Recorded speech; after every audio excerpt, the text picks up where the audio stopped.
Bismillahirrahmanirrahim. Assalamu alaikum everyone. How are you all? I hope you all would be fine.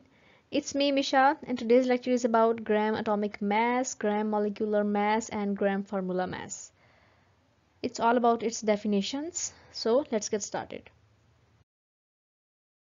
अब सबसे पहले हम gram atomic mass की definition देखते हैं. The atomic mass of an element is expressed in grams is called gram atomic mass or gram atom. कि जब भी हम किसी भी एलिमेंट का एटॉमिक मास ग्राम्स में एक्सप्रेस करते हैं या लिखते हैं या शो करते हैं तो उसको हम कहते हैं gram atomic mass. Gram atomic mass का सेकंड नेम है ग्राम एटम. ठीक है, हम इसको ग्राम एटॉमिक मास भी कहते हैं और ग्राम एटम भी कहते हैं. अब यहाँ पे नेम में है ग्राम एटॉमिक मास, तो एटॉमिक मास आपने जहन में रखना है कि यहाँ पे एटम की बात हो रही है. तो एटम के जब भी मास को हम ग्राम्स में शो करेंगे ना तो हम उसे कहेंगे ग्राम एटॉमिक मास या फिर ग्राम एटम. अब एग्जांपल देखें, अ ग्राम एटम ऑफ हाइड्रोजन. अब यहाँ पे हाइड्रोजन यानी कि सिर्फ H की बात हो रही है. ठीक है, सिंपल H की. इसका कितना होता है ग्राम एटम? इसका होता है 1.008 ग्राम्स. बेसिकली हम इसे 1 ही कंसीडर करते हैं. सेकेंड एग्जाम्पल है 1 gram atom of carbon. Carbon का कितना होता है? कार्बन का होता है 12 ग्राम. अब यहाँ पे C की बात हो रही है, सिंपल. ठीक है, तो यहाँ पे एटम्स की बात हो रही है. ये चीज़ आपने जहन में रखनी है. जब भी किसी भी एटम का मास हम ग्राम्स में शो करते हैं तो उसको कहा जाता है ग्राम एटॉमिक मास. जैसे कि हाइड्रोजन का मैं कहती हूँ कि आप मुझे बताएं ग्राम एटॉमिक मास क्या, तो उसका मास है 1. ठीक है, उसके बाद कार्बन का कितना है? कार्बन का है 12. अब चलते हैं नेक्स्ट डेफिनेशन की तरफ. सेकंड आ जाता है हमारे पास ग्राम मोलेकुलर मास. आप इसे मोलेकुलर पढ़ें या मॉलिक्यूलर पढ़ें, it's up to you. The molecular mass of an element or a compound is expressed in grams is called gram molecular mass or gram molecule. थोड़ा सा डिफरेंस है सिर्फ. अब यहाँ पे है molecular mass किसी भी एलिमेंट का या कंपाउंड का. कंपाउंड मैंने आपको बताया था जब डिफरेंट एटम्स मिलते हैं तो कंपाउंड्स बनते हैं. तो जब किसी कंपाउंड या फिर एलिमेंट का मॉलिक्यूलर मास हमें पता होगा, यानी कि उसमें एटम्स आ जाएंगे ना. अगर हम कंपाउंड की बात कर रहे हैं कि कंपाउंड का मॉलिक्यूलर मास, इसका मतलब है कि उसके अंदर जितने एटम्स हैं ना उन सब का मास सम करके हम एक मॉलिक्यूल का मास बताएंगे. ठीक है, उसको जब हम ग्राम्स में जो एक्सप्रेस करेंगे ना तो उसे हम कहेंगे ग्राम मॉलिक्यूलर मास, या फिर सेकेंड नेम इसका क्या है? Gram molecule. अब एग्जाम्पल देखें, 1 ग्राम मॉलिक्यूल ऑफ हाइड्रोजन. अब ये हाइड्रोजन मॉलिक्यूल है, एक हाइड्रोजन कंपाउंड है पूरा, क्योंकि इसमें 2 हाइड्रोजन के एटम्स हैं. ठीक है, H2 है ना यहाँ पे, तो इसका मतलब है कि इसके अंदर 2 हाइड्रोजन के एटम्स हैं. तो एक हाइड्रोजन के एटम का वेट मास होता है हमारे पास 1, दूसरे का भी होगा 1, तो वो सम करके कितना आ जाएगा? 2 ग्राम्स. अब यहाँ पे है 1 ग्राम मॉलिक्यूल ऑफ H2O. अब वाटर का कितना मास है? यहाँ पे 18 है, क्योंकि ये क्या है? एक कंपाउंड है, इसमें डिफरेंट एटम्स हैं. अब यहाँ पे हाइड्रोजन का कितना होता है? हाइड्रोजन का होता है 1, दूसरे हाइड्रोजन का भी होता है 1, और ऑक्सीजन का होता है 16. ठीक है, ओ सिर्फ ओ का कितना मास होता है? ओ का एटॉमिक मास कितना होता है? 16. एटॉमिक मास से मुराद जो ग्राम एटॉमिक मास हमने पढ़ा है अभी, उसकी बात कर रही हूँ. तो इनको हम सम करेंगे 1 + 1 + 16, तो ये हो जाएगा हमारे पास इधर 18.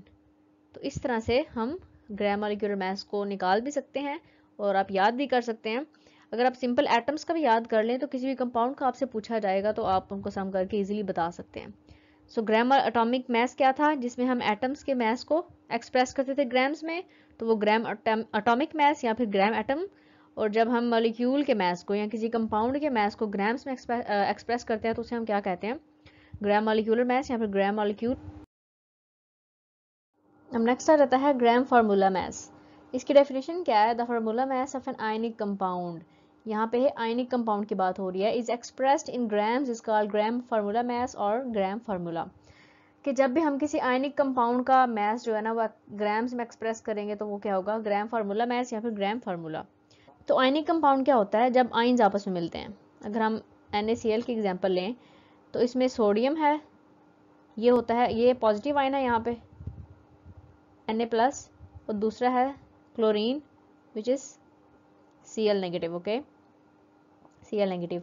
अब ये दोनों हैं आयन्स, ये पॉजिटिव आयन है और Cl नेगेटिव आयन है.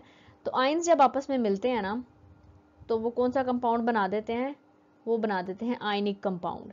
तो जब भी आयनिक कंपाउंड का फार्मूला मैस हम ग्राम्स में एक्सप्रेस करेंगे तो उसे हम क्या कहेंगे, ग्राम फार्मूला मैस या फिर ग्राम फार्मूला।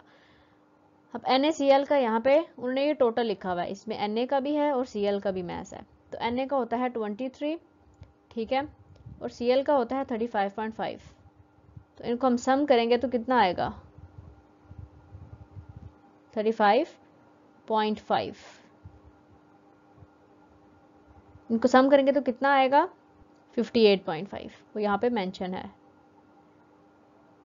तो इस तरह से ये हम ग्राम फार्मूला मैथ्स को लिखते हैं। सेकंड एग्जांपल है 1 ग्राम फार्मूला ऑफ CaCO3। अभी किसका फार्मूला है, कैल्शियम कार्बोनेट का फार्मूला है, ठीक है। Ca इसमें कैल्शियम है और Ca3 क्या है, कार्बोनेट, ठीक है। तो इसका वो टोटल कह रहे हैं फार्मूला मैथ्स कितना है, इसका ग्राम फार्मूला मैथ्स है 100 ग्राम्स। अब ये किस तरह से आया, कैल्शियम का होता है 40, ठीक है, कार्बन का हमने देखा था आगे होता है 12। अब ऑक्सीजन का कितना होता है, ऑक्सीजन का होता है 16, ठीक है। अब देखें इनको हम प्लस कर लेंगे, कार्बन 40 हो गया कैल्शियम का, 12 कार्बन का, 16 एक ऑक्सीजन का, यानी कि ऑक्सीजन एक ऑक्सीजन एटम का कितना होता है 60। अब यहाँ पे O के साथ है 3, इसका मतलब है ऑक्सीजन के 3 जो है ना हमारे पास वो हैं एटम्स हैं इसके अंदर, तो हम 3 से मल्टीप्लाई करवा लेंगे। 16 को 3 से मल्टीप्लाई करेंगे तो क्या आंसर आएगा हमारे पास, 48 आएगा ना। तो 48 हम प्लस कर लेते हैं, 40 हमारा कैल्शियम का है, ठीक है, 12 हमारा कार्बन का है, और ऑक्सीजन के 3 एटम्स को हमने जब किया तो उसका आता है 48, ठीक है। अब हम इन्हें सम करते हैं, 8 और 2 हो जाएंगे हमारे पास 10, जिसमें से 0 यहाँ लगेगा और 1 कहाँ जाएगा, कैरी चला जाएगा।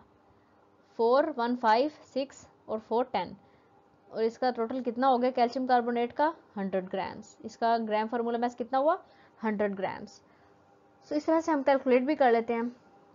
तो सबसे पहले हमने देखा था ग्राम एटॉमिक मैस, ठीक है, जिसको ग्राम एटम भी कहते हैं। तो वो क्या था, जब भी हम किसी भी एटम का एटॉमिक मैस एक्सप्रेस करते हैं ग्राम्स में तो उसको हम कहते हैं। सेकंड हमने देख लिया मॉलिक्यूलर मैस, तो वो था जब हम किसी मॉलिक्यूल का या कंपाउंड का हम मैस एक्सप्रेस करते हैं मॉलिक्यूलर मैस, उसमें क्या होता है, उसमें हम सब एटम्स का प्लस कर लेते हैं, ठीक है। और लास्ट में हमने देखा ग्राम फार्मूला मैस, तो इसमें क्या है, इसमें आयनिक कंपाउंड का जब हम फार्मूला मैस एक्सप्रेस करते हैं ग्राम्स में, आयनिक कंपाउंड कौन से होते हैं, जो आयन से मिलकर बनते हैं। तो इस तरह से हम कैलकुलेट भी कर लेते हैं। आपको मैंने एग्जाम्पल दे दी। अब नेक्स्ट देखते हैं कुछ एग्जाम्पल्स। अब मैंने कुछ एग्जाम्पल्स ऐड किए हैं जिसमें मैंने एटॉमिक मैस यानी कि ग्राम एटॉमिक मैस मैंने बताया हुआ है। कार्बन, ये कार्बन का सिंबल है, इसका 12 होता है, हाइड्रोजन का 1, ऑक्सीजन का 16, नाइट्रोजन का 14, फास्फोरस P फॉर फास्फोरस इसका 31, S है ये सल्फर है इसका 32 है, K है ये पोटाशियम है इसका 39, ये मैंगनीज ये 55, सोडियम का होता है 23, क्लोरीन का होता है 35.5, कैल्शियम का होता है 40 और मैग्नीशियम का 24। ये कुछ एग्जांपल्स मैंने ऐड किए हैं जो आई थिंक ज़्यादा इंपॉर्टेंट होती हैं। सो ये था आज का लेक्चर। अब आपसे मिलेंगे इंशाल्लाह नेक्स्ट लेक्चर में। अंटिल देन अल्लाह हाफिज़ everyone and take care of yourself.